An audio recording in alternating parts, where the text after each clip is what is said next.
Ito ang inyong lingkod na nagbabalik upang magbigay ng mga balitang walang bias at tawang katotohanan lamang. Ito ang Bayang Pinas. Ang isyong ito ay naging usap-usapan sa buong bansa at iba't ibang social media platforms. ICC, pumasok na nga sa ating bansa, ngunit ayaw damputin itong si dating Pangulong former President Rodrigo Roa Duterte dahil nga wala naman daw silang nakikitang mga bagay na pwedeng kadampot-dampot laban dito kay former President Rodrigo Roa Duterte. Subalit itong HUADCOM or tinatawag nating TUADCON ay nasa hit list daw ng ICC dahil nga sa kanilang katiwalian patungkol mga kaibigan sa pag-aabuso ng kanilang kapangyarihan at patungkol na rin mga kaibigan dito sa pera na galing sa kaban ng bayan kung saan mga kaibigan ay limpak-limpak ang nawawala ngunit walang natatapos na kung ano-anong project itong mga kongreso na ito. PDP laban o ang tinatawag nating senatorial slate nitong si former President Rodrigo Roa Duterte ay handa na nga sumabak dito sa mid-year senatorial election sa susunod na taon. Dito nga natin makikita mga kaibigan na talagang tinatawag natin na Big 12 or tinatawag nating bigatin talaga ang mga tatakbo, mga senator dito sa PDP laban ang senatorial slate ni former President Rodrigo Roa Duterte dahil handa na nga silang labanan itong mga kongreso at mga senator at pati na ritong administrasyon ni Presidente Kuting kung saan maraming katiwalian ang nangyayari. Hindi nga rin maiwasan ng ating mga netizen at mga mamamayan na magbigay ng kanilang mga hinaing at opinyon. Darating ang araw na yung mga nag-aakusa ay sila naman ang may imbistahan sa kongreso bilang resource person. Kapag wala na kayo sa pwesto, sigurado mararamdaman nyo rin ang ginagawa nyo sa mga resource person at sana ay may ma-cite in contempt din kayo para makulong. Tiyak na may mga pending case din ang iba dyan. Kaya lang ay hindi magalaw dahil nakapwesto pa at nakasandal sa parliamentary immunity. Hintayin natin na dumating ang mga araw na yon. Ang ibig sabihin kapag QUADCOM, ang humahawak ng kaso ay patas ito. Yan ba ang paniniwala ni Abante? Ang Senado ay national kaya hindi nyo ito pwede pang himasukan. Wala ka magagawa, Abante. Saka ka na lang pag senator ka na. Anong sinabi ni Abante na pwede rin sila na in aid of persecution? Sinabi na nga ni Kong Marcoleta na hindi kayo korte para maglitis at hindi kayo prosecution or fiscal para mag-prosecute. Pwede lang kayo mag-recommend sa korte kung ano ang mga naging findings nyo sa investigation nyo in aid of legislation. Hindi naman kayo mga abogado. Testimony nga sa kapatid ng friend ko tungkol sa pagtiwalag ng kapatid niya mula sa grupo ng makakaliwa ay halos palagi droga ang kinakain nila sa bundok kung walang makakarating na pagkain mula sa mga amo nila. Nang matapos siya makisibat sa grupong humahabol sa kanya, ay hirap na hirap siya sa withdrawal period niya sa droga. Well, para nga sa kabuang detalye at impormasyon ay panoorin na lamang ang buong video. At salamat na rin sa ating mga solid viewers sa walang sawang pagsuporta. At kung bago naman sa ating channel ay syempre huwag kakalimutang mag-subscribe, pindutin ang notification bell, piliin na rin ang all upang laging maging updated sa mga balitang bago, totoo at walang bias dito sa channel ng Bayan ang Bayang Pinas. Huwag din pong kakalimutang mag-iwan ng like at i-share ang ating mga videos. Muli po maraming salamat and God bless.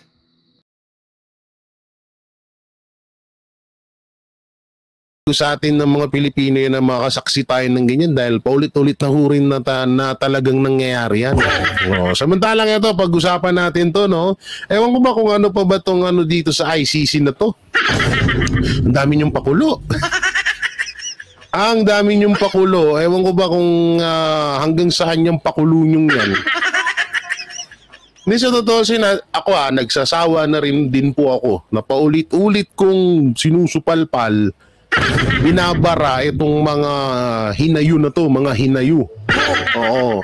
Paulit-ulit na lang yung topic, yung about dito. Pero kailangan din natin itama yung mga ganitong mga ginagawa nitong mga anti-Duterte na to dahil anong silbi natin bilang DDS, bilang banateros kung hindi natin man lang mapagtanggol ang mga Duterte, di ba? So dito kasi, dito kay si Kabeni naman, wala naman akong personal na galit dito. Sadyang may mali lang talaga kasi kayong ginagawa eh. No? Ang taong bayan naman hindi naman basta pupuna ng isang pagkakamali yan kung wala naman nakikitang pagkakamali sa inyo. Kasi dati, kung babalikan natin yung dating Congress, dating Senate hearing, House hearing, is talagang katanungan at boses ng taong bayan yung nananalaytay ng mga panahon na yun. Pero sa panahon ho ngayon, sarili nilang desisyon at opinion lamang ang umiikot sa bawat hearing na yan. Bakit? Opinion ba ng taong bayan tong about sa ICC? Na kailangan tayong pakialaman ng ibang bansa na may sarili naman tayong batas dito sa Pilipinas? Hindi opinion ng ano yun, hindi kagustuhan ng mga Pilipino, may pride ang mga Pilipino. Ayaw nating magpasakop at ayaw nating magpa-under sa ibang bansa. Kaya nga maraming nakikilalang mga Pilipino sa iba't ibang bansa at sa iba't ibang larangan Oo, dahil gusto rin natin na makilala tayo sa sarili nating mga paa, sa sarili nating pagsisikap. Kaso, etong mga yung mga hinayupak, parang gustong-gusto laging magpatulong sa Amerika. Gustong-gusto magpatulong sa ibang bansa. Na kaya nga masasabi nating hindi ito talagang opinion ng taong bayan. Hindi ito opinion, hindi ito kagustuhan ng taong bayan. Kaya nga napakapangit na ho ng Congress ngayon dahil yung sa kagustuhan na lang nila, kagustuhan nilang papasukin ng ICC, ba't kagustuhan ba ng mga Pilipino? Hindi naman. So, ibig sabihin, kagustuhan nila yan. Kasi nga, para maka-sip-sip sila kay The Junior. Diba? O ngayon, kaya nga yung sinabi ni Doc Lorraine Badoy na wala na talaga hindi na okay sana kung boses ng taong bayan yan, kung kagustuhan ng taong bayan yan, hindi. Hanggang ngayon, mahal na mahal ng taong bayan ng mga Duterte. Kaya napakalabo nitong mga pinaggagawa nila ngayon. O eto, panoorin natin. Unang araw ang kasabihan na mas maingay talaga ang lata kapag walang laman. Halos lumubog nga raw sa kahihiyan ang congressman na si Benny Abante nang sagutin siya ng harapan ng Solicitor General na si Bernardo Guevara matapos ipilit ng mambabatas na dapat raw ay panugutin sa batas ang mga di umano'y nagkasala pagdating sa human rights violation noong... Paano naman yung kaso mo, Ka Benny? Di umano kasi may kaso to si Ka Benny, di umano. Ayon po yan sa mga vlogger, mamaya pakita natin sa inyo. Oo, na may kaso to sa PDAP scam na nagkakahalaga ng 189 million. Tapos meron pang lumabas yung child abuse. Paano ho yun? Child abuse, human rin po yun. Human rights din po yun. Diba? Sakop pa rin nila yun. Ano po yun? Yun po ba ay karapat-dapat nyo rin po bang karapat-dapat din ba kayong panagutin kung totoo man ho yun? Baka hindi lang yan lumalabas ngayon dahil kapartido at kakampi kayo ng administrasyon. Baka pag dumating ang araw, lumabas yan, kailangan nyo rin talagang panagutan yan. Panahon ng dating Pangulong si Rodrigo Duterte sa patuloy na investigasyon patungkol sa illegal na Ito kabastusan yung ginagawa ni Ka Benny, yung nanduduro. Alam niyo sa ibang bansa, di ko lang matukoy kung anong bansa na bawal sa kanila ang duruin ka. Totoo yan. Hindi ka bastusan yan yung duduruin mo ang isang tao. Si Ka Benny, nila mo, bishop pa yan. Palaging ganyan yan, si ganyan yan. Parang yung nang kukulam. Alam mo yung nanay ni Pacquiao, si Alin Dionisio, ganun-ganun habang buboxing si Pacquiao dati. Si Ka Benny ganyan. Alam mo, kabastusan yung ganyan duduru-duruin mo yung tao. Judicial killing. Sa nangyaring Congress hearing, pinatunayan ni Solicitor General Guevara na ang lahat ng akusasyon ng ilang mga mambabatas ay base lamang sa one-sided story at hindi nila nalalaman ang tunay na epekto at kung bakit kinailangan ipatupad ang kontra-droga na batas ni dating Pangulong Rodrigo Duterte noong kanyang panunungkulan sa loob ng 6 na taon.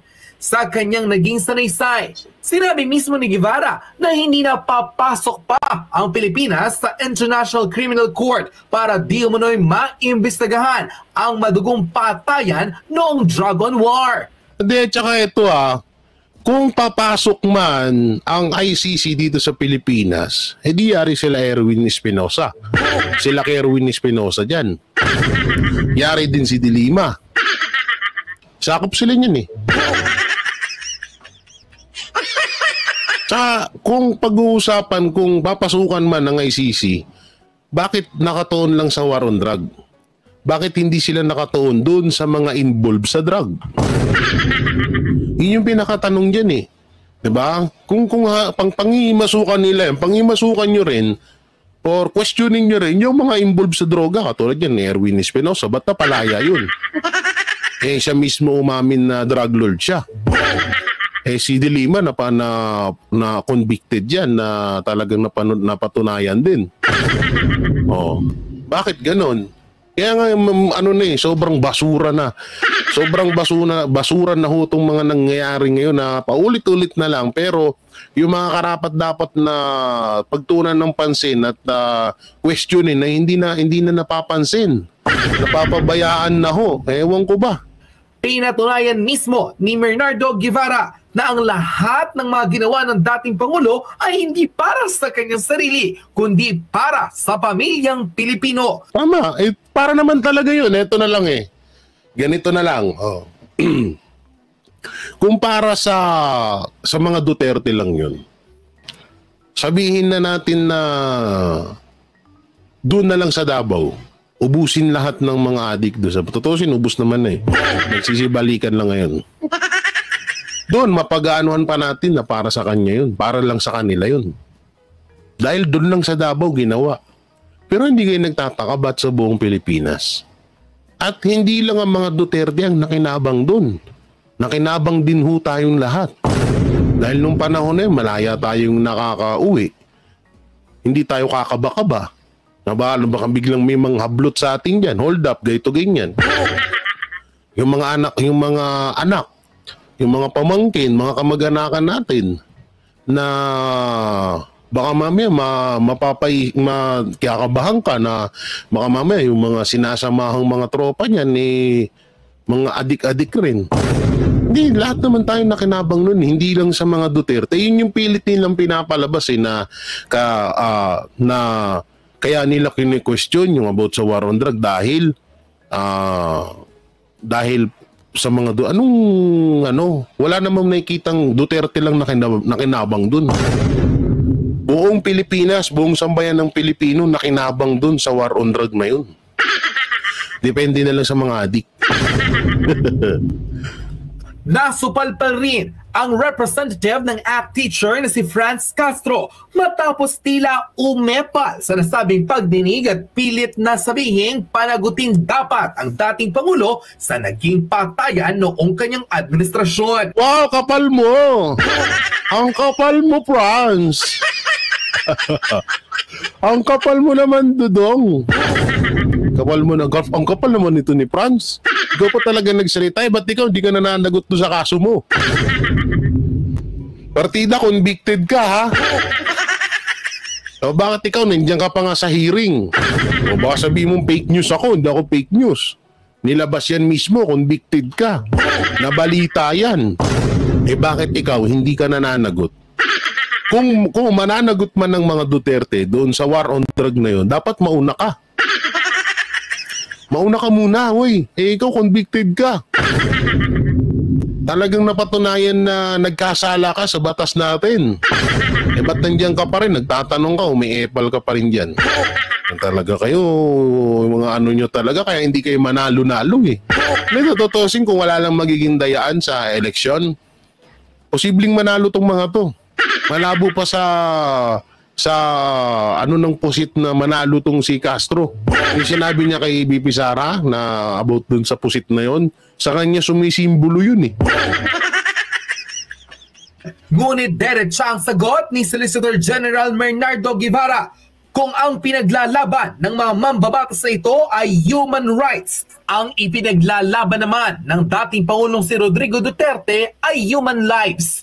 Mas importante kesa sa karapatan ng mga di umunay minsan ang nagbenta, gumamit at pusher ng mga ipinagbabawal na gamot.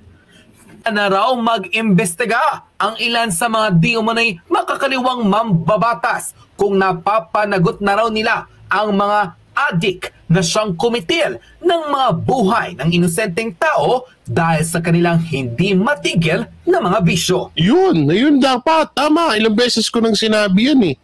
Na yun dapat yung unahin, yung mga pinatay ng mga adik na yan. Yung mga pinurwisyon ng mga adik na yan, mga drug lord. Kaso ngayon anak ng teteng, yung drug lord, pinalaya pa eh. Narito at panoorin ang full video kung saan matapang na pinanindigan. Showbiz, ano ba to?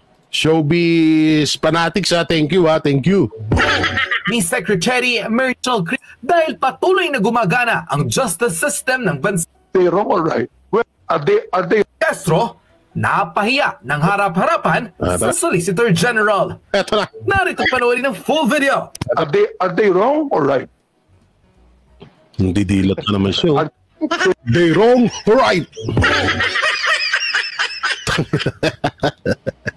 Dapat magpa-drug test din to si Kabeni.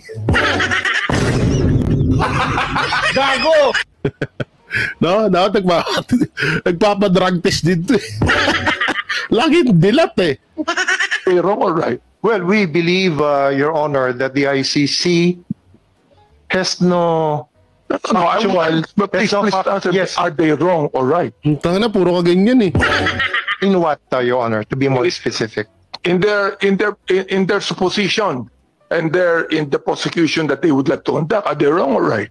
Are they wrong in all the accusations being heard against by our attorneys here, being heard against some against the government to the ICC? Well, the ICC...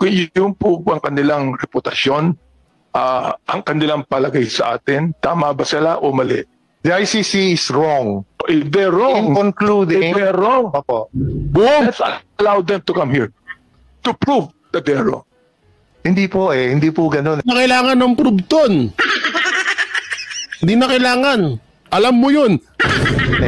Sila po ay mali in the sense na ang tingin nila ay hindi unable and unwilling ang ating judicial and legal system. Doon po sila mali.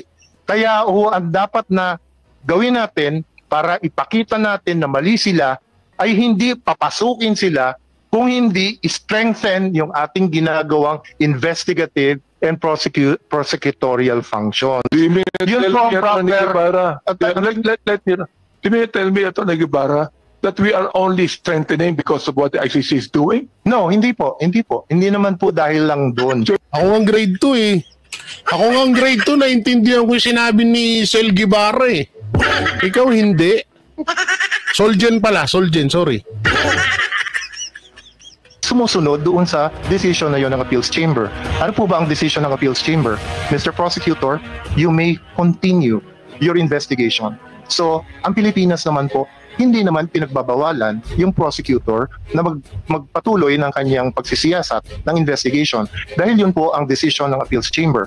Hindi naman po natin siya pinagbabawalan na magsiyasat. Ang sinasabi lang po ng Philippine government, dahil may issues kami ng jurisdiction na hindi na settle dyan sa decision na yan, na wag kang mag-expect ng cooperation from us. Pero hindi kita pinipigilan na mag-continue ng iyong investigation dahil yan ang naging decision ng Appeals Chamber. You can investigate in whatever way you want. You can talk to any person you want. You can interview any witness you want. It's up to you. Ang sinasabi lang po natin dito, but do not expect cooperation from the Philippine government. Yun lamang po. Hindi naman po natin sinusuway yung decision ng Appeals Chamber. Hindi po natin pinagbabawalan ang ICC prosecutor to proceed with his investigation. Di ba, isa sa mga issues ng Pilipinas doon sa appeal ay gusto natin pagbawalan ang investigasyon ng ICC prosecutors dito sa loob ng bansa? sinasabi po kasi natin ay hindi admissible yung kaso dahil nga po ang may primary responsibility to investigate ay ang sarili nating national institutions. Kaya po hindi tayo pumapayag na sila ay mag-investigate. Pero ganyan nga po ang naging decision. Kaya po sige, di mag-investigate kayo kung gusto niyo mag-investigate. Kung mag-investigate hanggang dito sa Pilipinas. Opo, syempre. Siyempre. Pag ang gusto lang din sabihin, Congressman Lagman, can I just make it clear in relation to what you were asking? Kasi hindi masyadong malinaw sa akin eh. So yung pinag-uusapan natin ngayon na Secretary General na ayaw makipag-cooperate ng Philippine government sa ICC pero pinapayagan sila mag-imbestiga. Yun ba ang gusto mong sabihin? Yes, hindi naman po natin pinagbabawalan na mag-investigate yung prosecutor dahil yun po. Therefore, naniniwala din kayo na may jurisdiction ang ICC na mag-imbestiga kahit na hindi mag-cooperate ang gobyerno. Kahit po hindi makipag-cooperate ang government. Ang basihan po kasi ng lack of cooperation ay dahil nga po until now ay china-challenge pa rin natin ang jurisdiction ng ICC dahil po hindi niya na exercise yung jurisdiction na yon sa tamang panahon. Hanggang ngayon po ay yun ang ating pinapangatawanan. At wala pong aspeto yung decision ng Appeals Chamber tungkol doon. Kaya hanggang ngayon po yun ang ating minemaintain.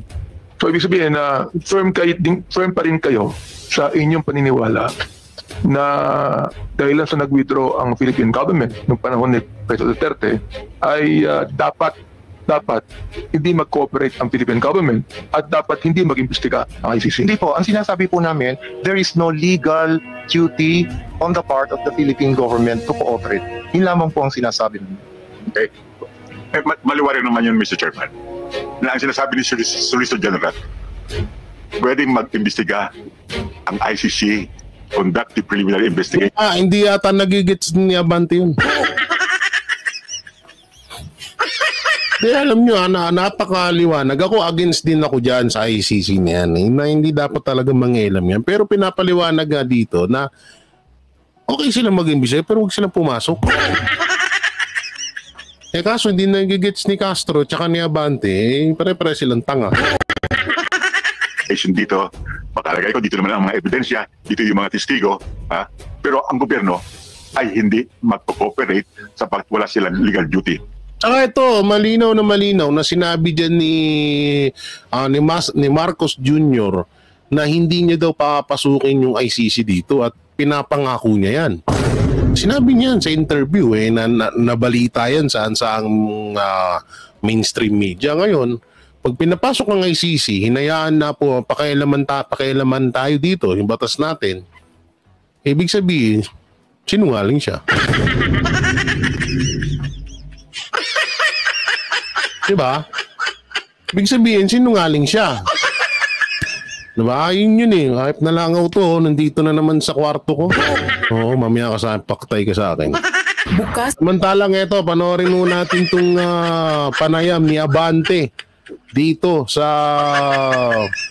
panayam ni Abante dito sa tawag dito sa kanyang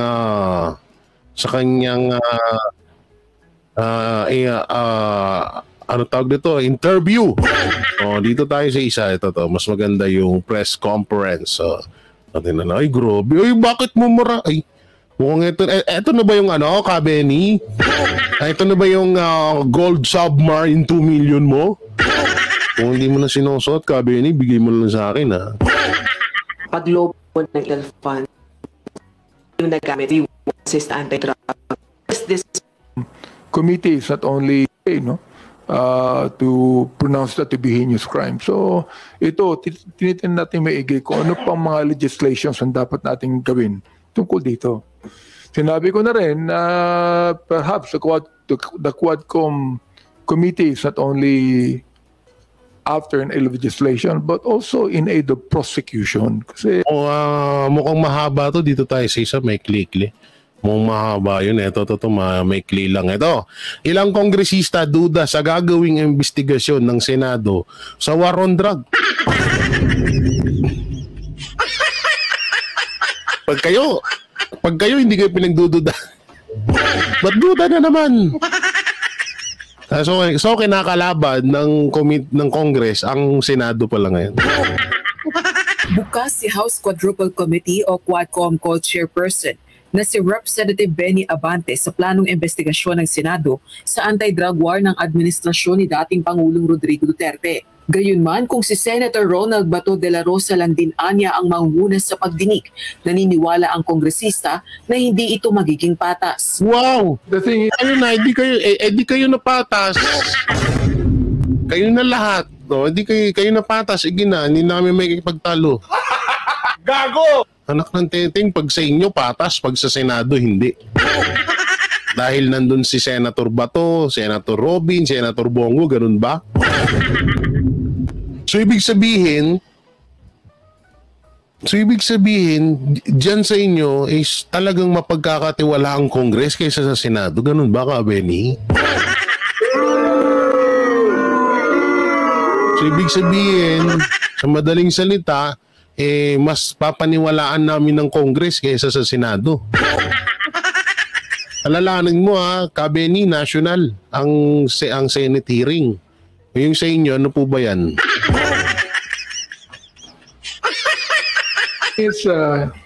He became the Director General of the Philippine National Police during the time of the former president. Right. So I would think that he would be more biased than actually balanced in that hearing.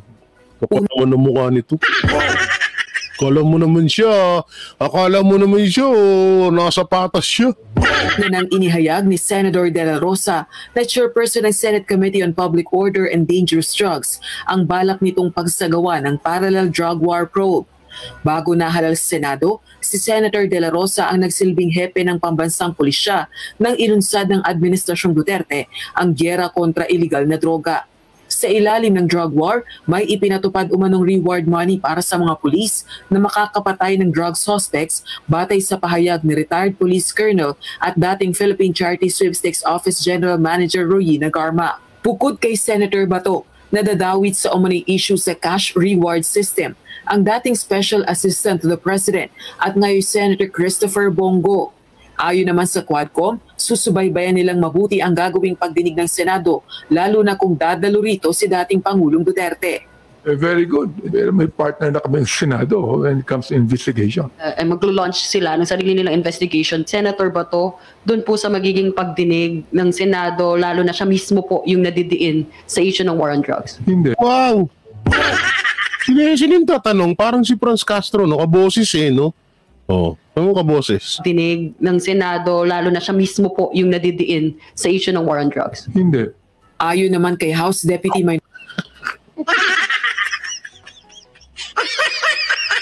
Sawang-sawa na kami sa mga pagmumukha nyo. Tangina, lakas ng loob nyo. Samantala nga kayo, convicted. Minority Leader, ACT Teachers Party List Representative Franz Castro, gusto lamang guluhin ni Senator Bato ang investigasyon na isinasagawa ng Quadcom at maghasik ng fake news. Ay, lang po. Tindi mo? Tindi nitong mga to, no? Lakas ng loob nilang makapagsalita ng ganun. Akala mo napakalilinis sa mga putang ina. Gago! Diba? Akala mo napakalilinis na hindi, dapat ganito, dapat ganito, ganyan. Kasi baka ilihis lang. Tindi. Parang parang alam niyo sa totoo lang, nananawa na nga talaga ako dito sa mga to kasi wala, pakapalan na lang talaga ng mukha eh. No, pakapalan na lang talaga ng mukha ang nangyayari ngayon, no? Ganun kalupit. Tanong din ito, inquiry in aid of legislation ba ito o gusto lang pagtakpan ng pananagutan nila ni dating Pangulong Duterte at iba pang may kinalaman sa EJ case? Anya, bakit ngayon lang din sila mag-iimbestiga? Nagpaalaala naman si Kabataan Party List Representative Raul Manuel na kung matutuloy ang kaparehong investigasyon sa Senado, hindi ito dapat magamit bilang pananggalang ng... Ayun, talagang labasan sila, no? Biglang nagpabidahan eh. Dapat bida ako. Sabi naman ni Benny, di ako muna. Tatakbo akong Congress eh. Hindi, ako muna, tatakbo ako senador. Tatakbo akong senator, sabi ni Franz Castro, dapat ako ang bida. Ikaw na lang lagi. Kahit sa mga vlogger, ikaw na lang. Eh sabi naman ni Baklang Manuel na, "Uy, dapat ako rin kasi nawawala ako sa ningning ng issue. Nawawala ako sa issue, dapat kasama ako diyan."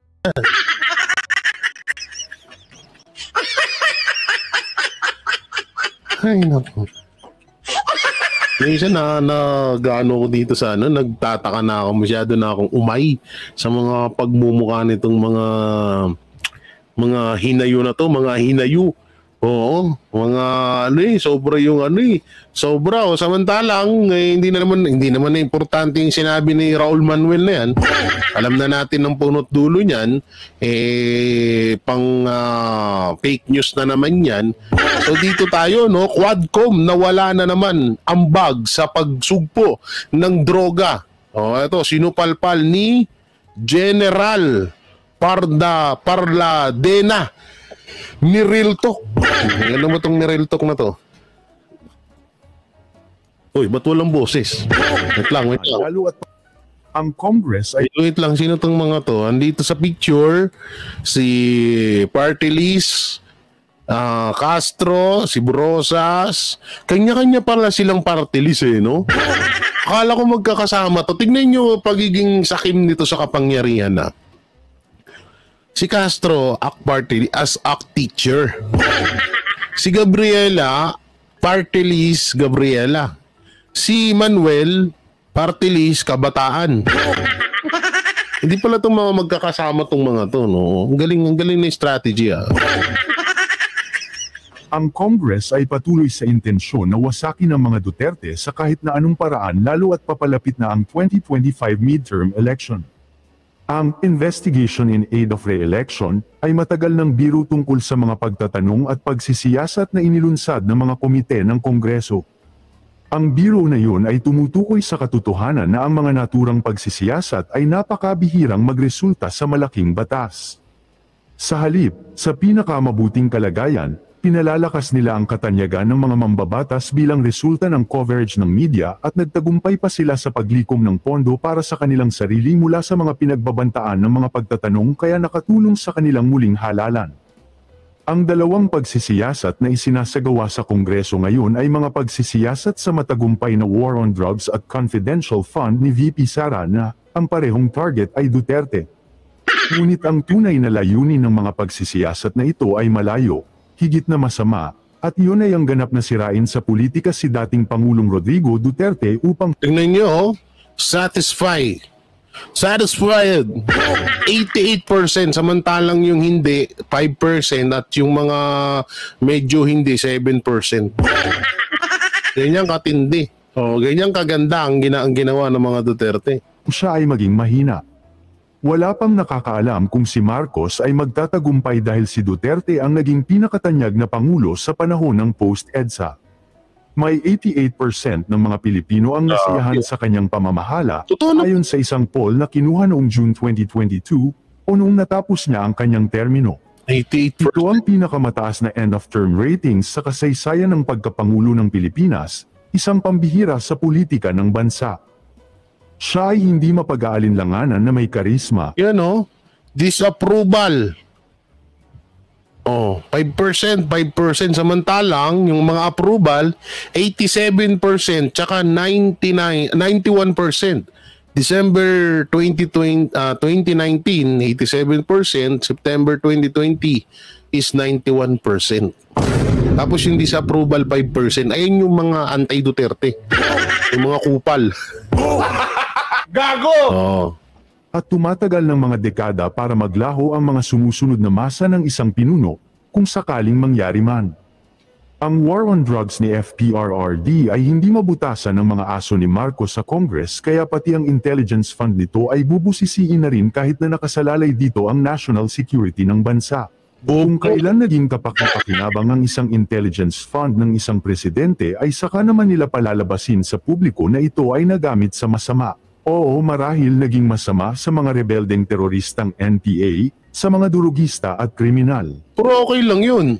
Diba? Kaysa naman kaysa naman ngayon. Pera nga natin, di natin alam kung saan na napupunta eh. Wala na nga tayong budget ng 2025 eh. 2024 pa lang, wala na nga na. Ayon nga sa komento ni Attorney Trixie Cruz Angeles ay, by its nature, ang intelligence funds are sinisikreto. Tulad ng paglalapastangan nila sa confidential funds ni VP Inday, iba-violate ng mga kongresistang ito ang iilang natitirang paraan para sugpuin ang mga issues of national security. Ang posibleng repercussions nito ay ang pagkompromiso sa mga operations at mga tao na nagpoprotekta sa atin. Pero syempre maiintindihan lang ito kung may intelligence ang mga kongresista. Wala Ay naman. sus. Alam naman ng mga kongresista na national security ang dahilan kung bakit sikreto ang paggamit ng CONFI at Intel funds. Kaya nga confidential eh. Pero sige lang, bulat-latan na. Tuwang-tuwa ang mga armadong grupong nagre-recruit ng kabataan at nantitigi ng mga At sino yun? Nandiyan yan, si Raul Manuel, yung si Franz Castro na napatunayan na convicted nga, at si Brosas. Kaya tungtuwa sila ngayon kasi medyo nalili sa kanila. sundalo natin. Tandaan lang nila, kung ano ginagawa nila kay VP at kay dating Pangulo, magagawa rin sa nakaupo ngayon. Ay nako, totoo yan. Yan ang pinakamalaking magiging karma kung magkataon. Hindi, magkakataon talaga yan, promise. Mangyayari yan. Try lang natin, ilang taon na lang naman. Malay nyo, bukas, madapa ulit siya. O kaya, baka bukas, mag-away ulit sila. Mapalo na ng 2x2 na may pako sa dulo sa bunbunan. Gago! Ayaw ko naman, diba? Hindi mo tayo nananalangin na magkaganon. Pero kasi nangyayari kasi daw minsan. Oo. Tapos, syempre, hindi naman yung Saint Luke's, hindi naman talagang lagi yan, maagap. Baka biglang tama rin na rin sila. Baka pati sila nabubuisit na rin. Biglang hindi na imbis na